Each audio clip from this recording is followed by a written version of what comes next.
प्रणाम करती हूँ अपने गुरु महेश्वर शिव के चरणों में। माता भवानी के चरणों में मेरा प्रणाम है। इस कालखंड के प्रथम शिव शिष्य साहब श्री हरिंद्रानंद जी के चरणों में मेरा प्रणाम है। शिव शिष्य परिवार की शक्ति दीदी नीलम आनंद जी के चरणों में मेरा प्रणाम है। शिव गुरु कारवां के माध्यम से हमसे जुड़ने वाले, हमें देखने वाले आप सभी को मेरा प्रणाम है। पुस्तक अनमिलाकर के माध्यम से हमने जाना साहब के बचपन एवं छात्र जीवन में घटित घटनाओं के विषय में।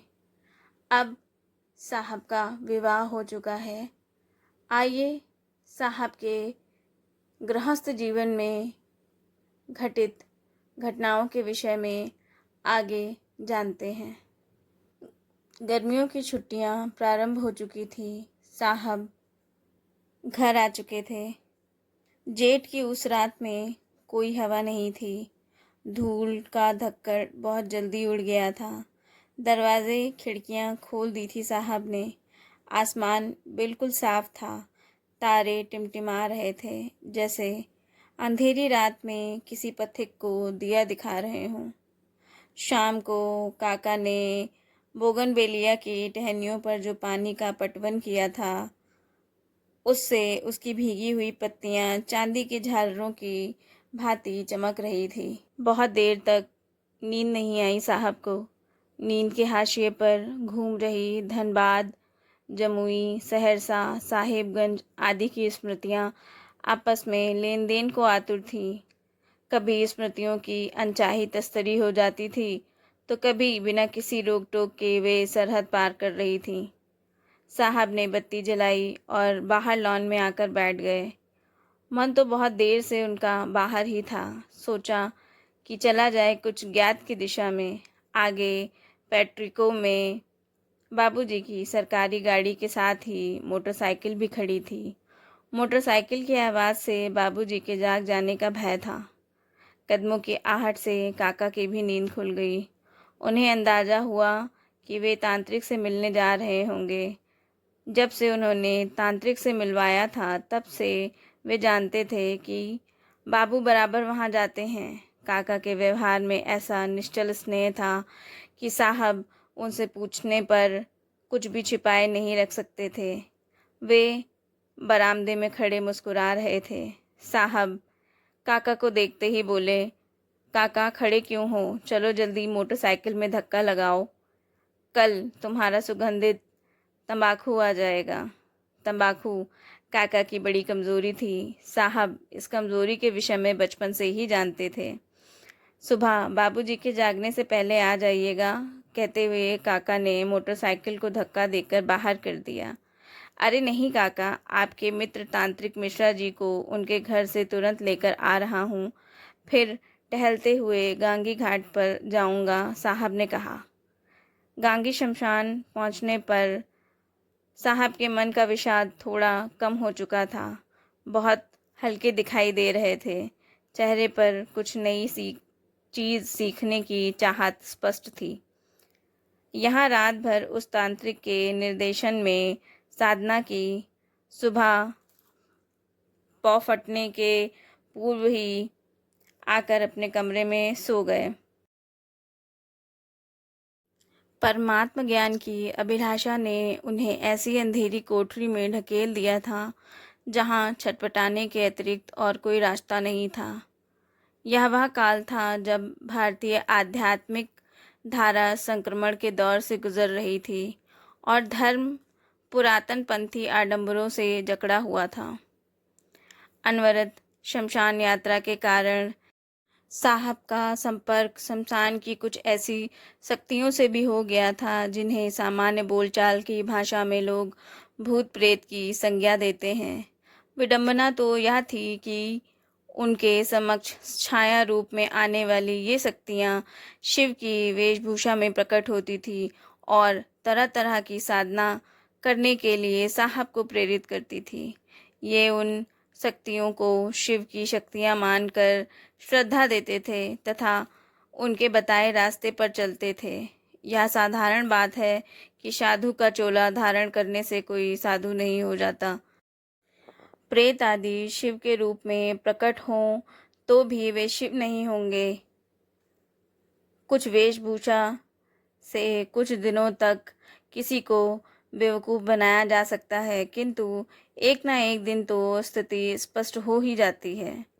जब भी कोई सत्पथ पर बढ़ना चाहता है, सिद्धियों के लिए प्रयास करता है, तो बाधक शक्तियाँ अनेक प्रकार से विघ्न पैदा करती हैं।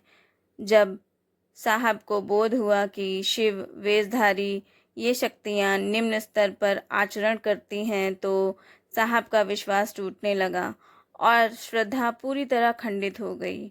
अब अपनी सीमा में उपलब्ध शरीरी गुरुओं, तांत्रिकों, घुमक्कड़ों, औघड़ों का साथ मन को रास नहीं आ रहा था।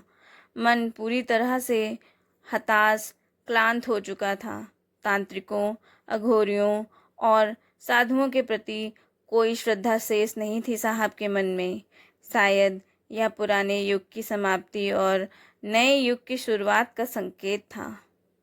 नवंबर 1974, सर्दियों का समय आ चुका था। धान की बालियां खेतों में लहरा रही थीं।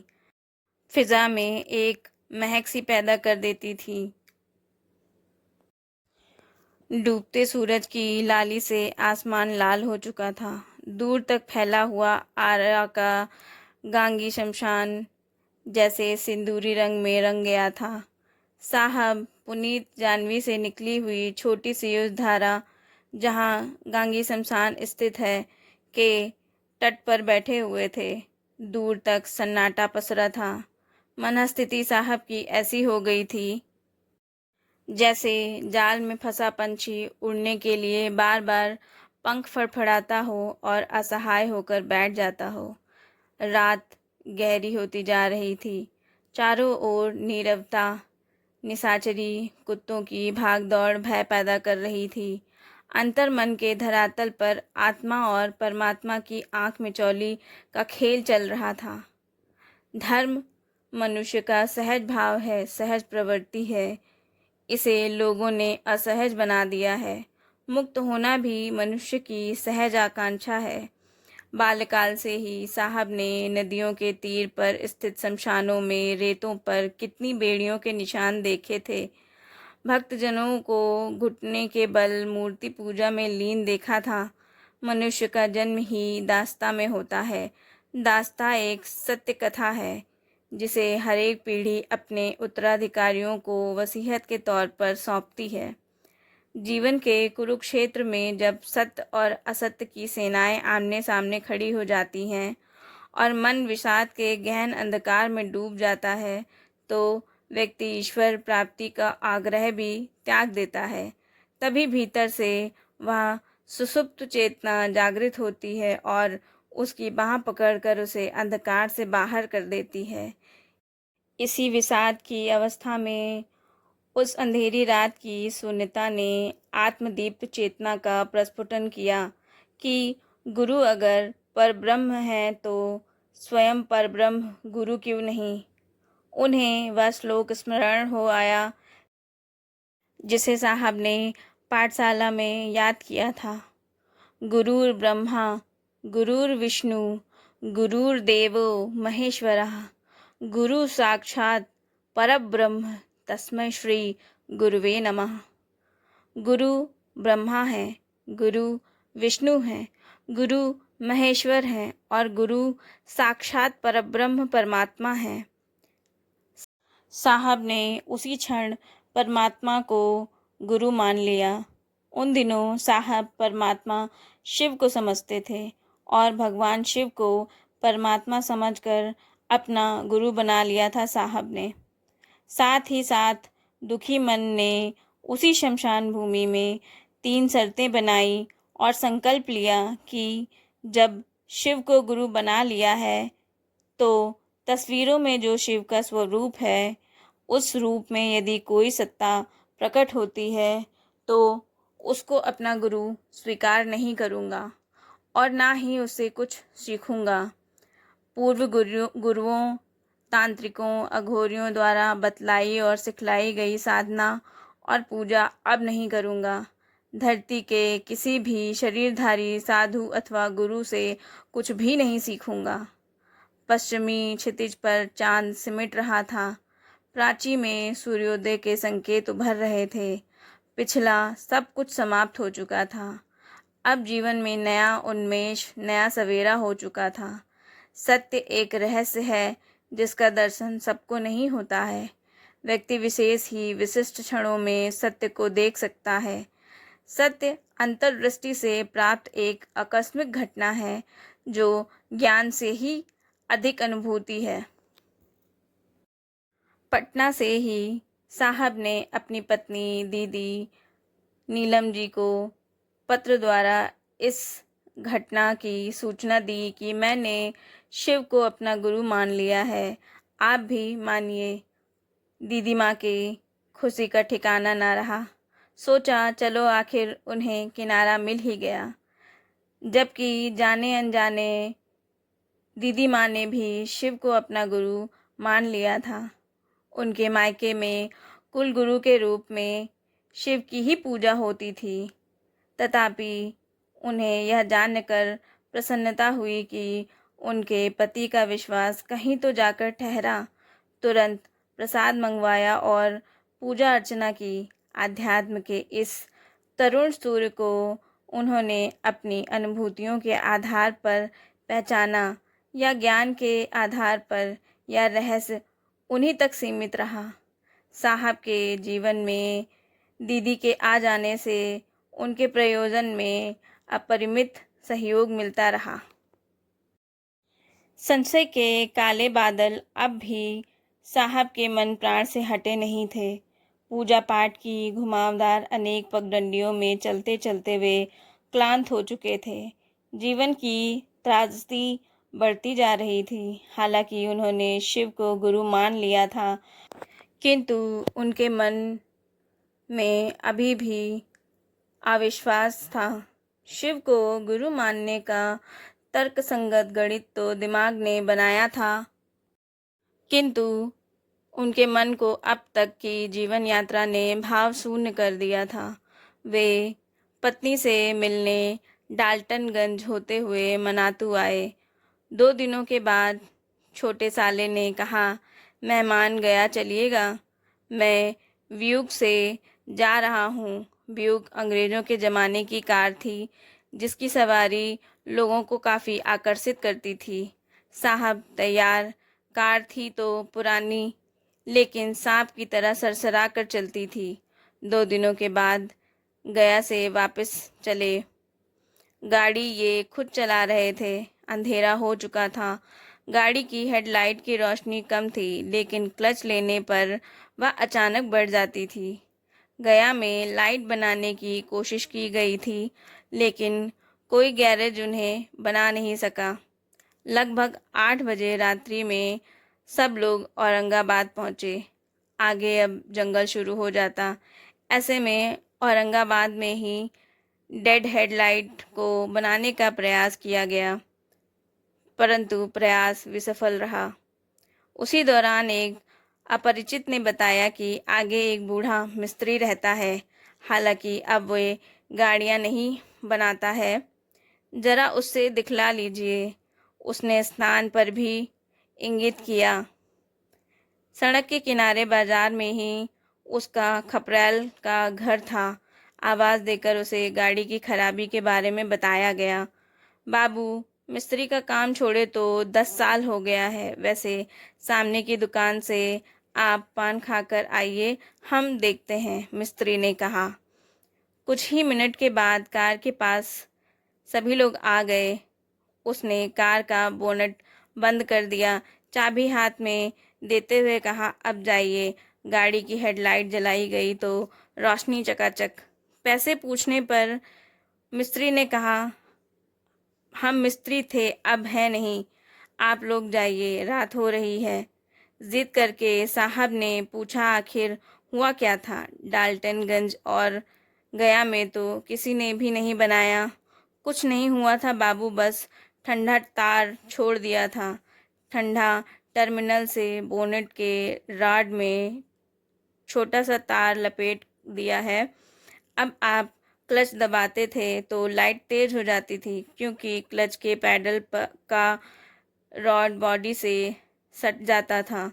साथ आए साले साहब ने 10 रुपए का नोट निकालते हुए उन्हें देने की कोशिश की, पर वह पैसे लिए बिना घर के अंदर चला गया।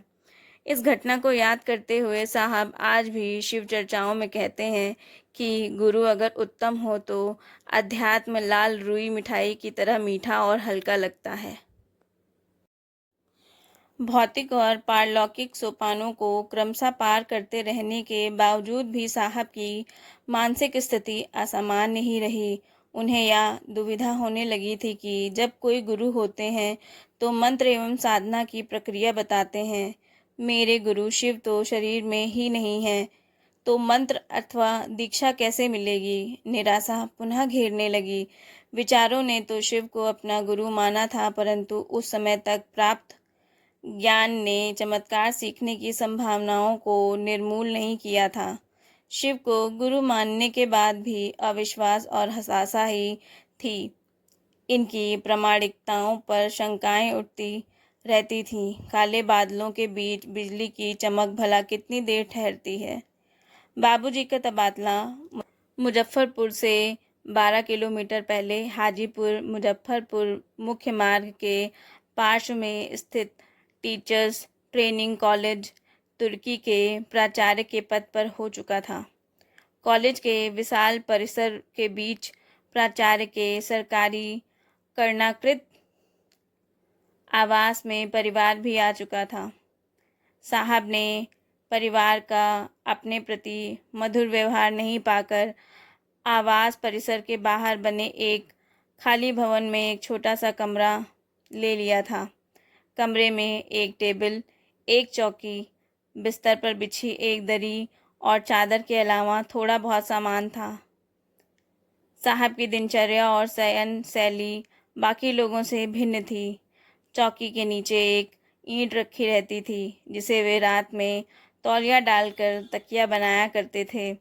बचपन से ही लाइफ बॉय साबुन का प्रयोग माँ ईंट से बने तकिए को फिकवा दिया करती थी। कहना उचित नहीं होगा, किंतु उनका मानसिक संतुलन अर्धविक्षिप्त की तरह हो गया था। वैसे यह स्थिति उनके अंतस में उपजी आध्यात्मिक निराशा के रूप में ही थी। केवल खाना खाने के लिए साहब आवास पर जाते, फिर अपनी एकांत चौकी पर बैठे रहते। हिंदी अंग्रेजी साहित्य से साहब का लगाव था। कभी किताब के पन्ने पलटते तो कभी कुछ लिखते। कमरे में पीली रोशनी देता बल्ब देर रात तक जलता रहता, जिसकी प्रकाश खिड़की के शीशे के माध्यम से मध्य रात्रि को बाहर भी आता रहता था। साहब रोज शाम को कमरे से निकलते, टहलते, चौक पर जाते। उस समय चौक पर एक पान की दुकान थी। वहाँ से पान खाते और फिर कमरे में वापस आ जाते। कभी कभार इलाके में किसी को बिच्छू आदि डंक मार देता तो विष उतारने के लिए साहब को रात में लोग चलने का आग्रह करते। साहब कभी जाते तो कभी नहीं भी जाते, मात्र इतना ही कहते थे, आप घर जाइए। उसके घर लौटते रोगी चंगा हो जाता था। साहब हड्डियों की माला पहनते थे। यहाँ तक बिहार सरकार की नौकरी में आ जाने के 4-5 साल तक वैसे ही उन्हें कमीज के भीतर रखा करते थे। आदमी के जीवन में घटनाएं दुर्घटनाएं आती जाती रहती हैं। साहब कहते हैं, यहाँ दुर्घटनाएं नहीं होती, सभी घटनाएं होती हैं। हमारी आपकी दृष्टि में कोई सुखद तो कोई दुखद। कुछ घटनाएं तो जीवन का मार्ग ही बदल देती हैं। शाम अब ठंडी होने लगी थी। साहब टहलते हुए पान की दुकान से लौटकर बाबूजी के आवास में आए। बाबूजी सरकारी दौरे पर कहीं बाहर गए थे। आंगन के बरामदे में माँ बैठी थीं।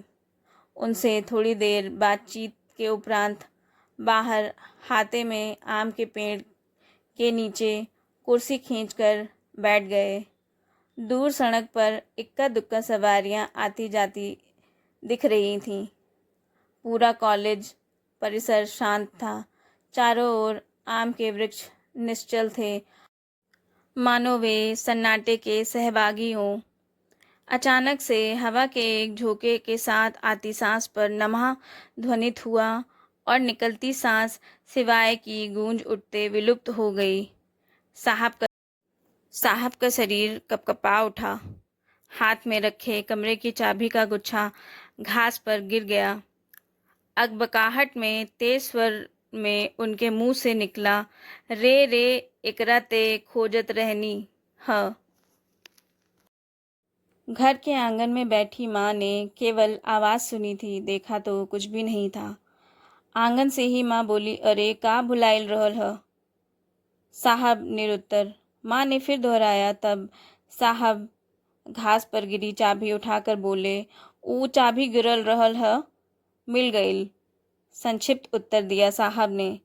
संकट या विस्मय की घड़ी में माँ याद आती हैं और अपनी मातृभाषा। सिवान जिले की भाषा भोजपुरी है। कुछ पलों में इतना कुछ घटित हो चुका था। सुनते हैं कान, यहाँ श्रवण किया था श्वासों ने, मंत्र भी आया, वह भी साविध। अब फिर शुरू हुआ चमत्कारों का दौर। साहब की वाणी ही चमत्कार का रहस्य बन गई। अब चमत्कार का स्वरूप बदल गया था। सारी ऊर्जा केंद्रित है भगवान शिव की शिष्यता की ओर। साहब तो कहते ही हैं, आओ चलें शिव की ओर।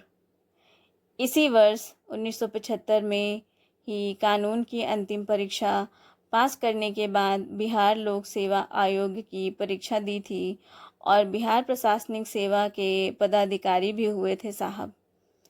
नियुक्ति पत्र मिलने के बाद प्रखंड विकास पदाधिकारी सह अंचल अधिकारी गया के फतेहपुर प्रखंड में योगदान दिया साहब ने। उस समय बिहार सरकार के कुछ ब्लॉकों में ऐसी व्यवस्था थी जहां प्रखंड विकास पदाधिकारी एवं अंचलाधिकारी के पद संयुक्त हुआ करते थे। 2 महीने के बाद पलामू जिले के पाटन ब्लॉक में प्रखंड विकास पदाधिकारी बनकर आए। पाटन योगदान करने साहब अकेले आए। परिवार पटना में ही बाबूजी के साथ था। पलामू के आयुक्त श्री वी जयशंकरण के सरकारी आवास पर सुबह उनसे मुलाकात की साहब ने। रविवार का दिन था। डीसी साहब ने कहा, आपके स्थानांतरण की सूचना मुझे है, आप एसडीओ साहब से मिल लें। मैं पाटन सर्कल ऑफिसर को बीडीओ का प्रभार देने के लिए वायरलेस पर संवाद भिजवाता हूँ। ये अनुमंडल पदाधिकारी से उनके आवास पर मिले। पलामू में स्थानीय चुनाव होने वाला था।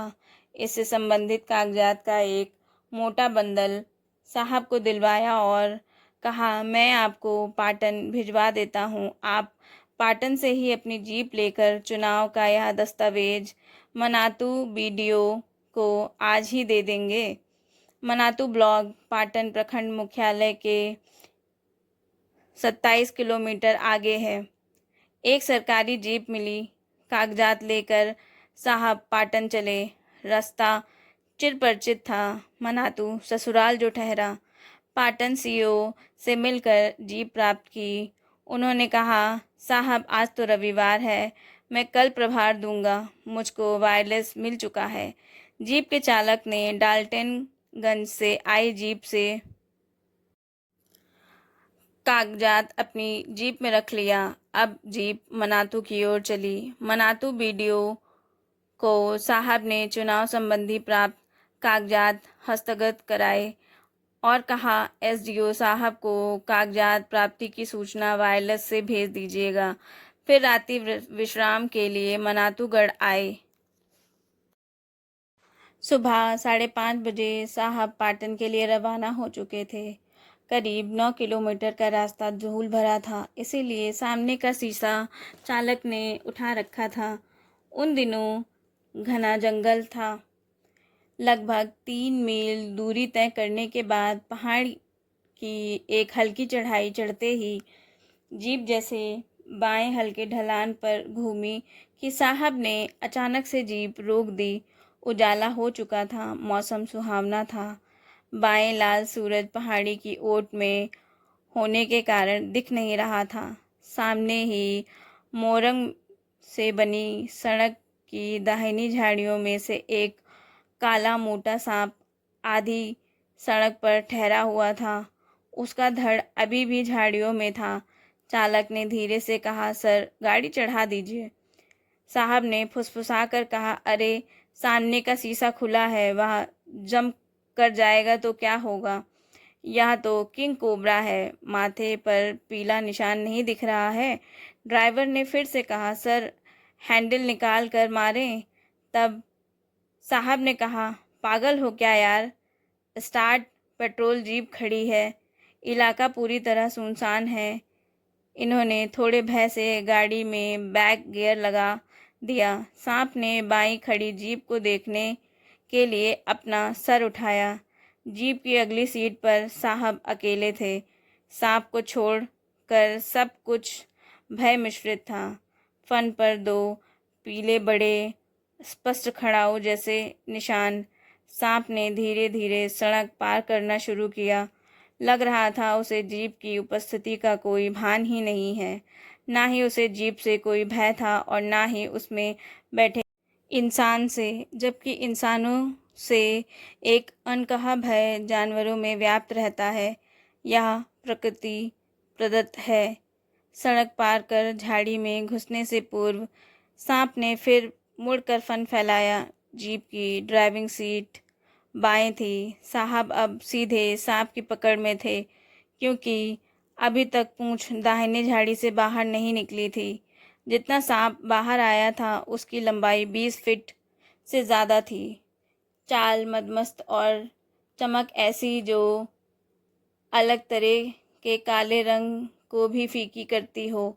बदन पर कोई भी निशान नहीं। उसकी बड़ी बड़ी आंखें कुछ देर तक साहब की आंखों को देखती रहीं। इलाके के बीडीओ साहब जड़वत प्रस्तर मूर्ति। स्वाभाविक था, जीवन और मृत्यु के बीच का फासला तत्समय लघुतर होता दिखाई दे रहा था।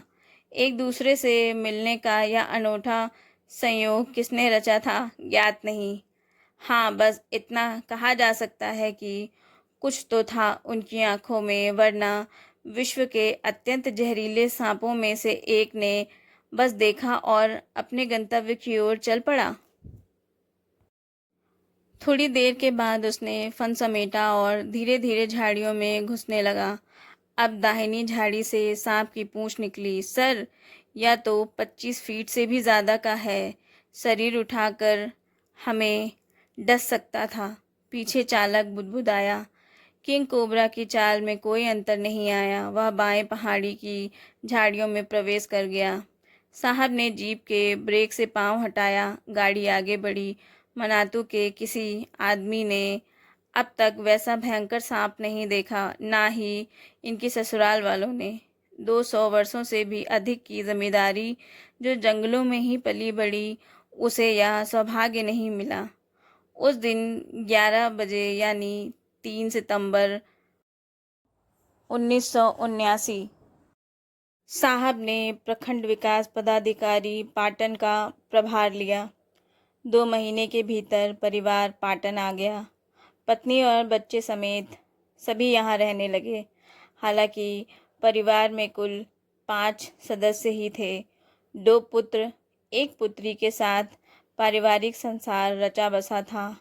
पर एक ऐसा भी सदस्य था जो दृश्य नहीं था लेकिन सर्वव्यापी था, यानी शिव। साहब अब गृहस्थ हो चुके थे। साहब के जीवन में शिव गुरु का आगमन हो चुका था। शिव गुरु के आगमन से साहब के जीवन में क्या क्या परिवर्तन हुए, साहब के जीवन में कौन कौन सी घटनाएं आगे घटित हुई, यह सब अगले भाग में जानते हैं। शिव गुरु कारवां से जुड़ने के लिए आप सभी का आभार। आप सभी को प्रणाम।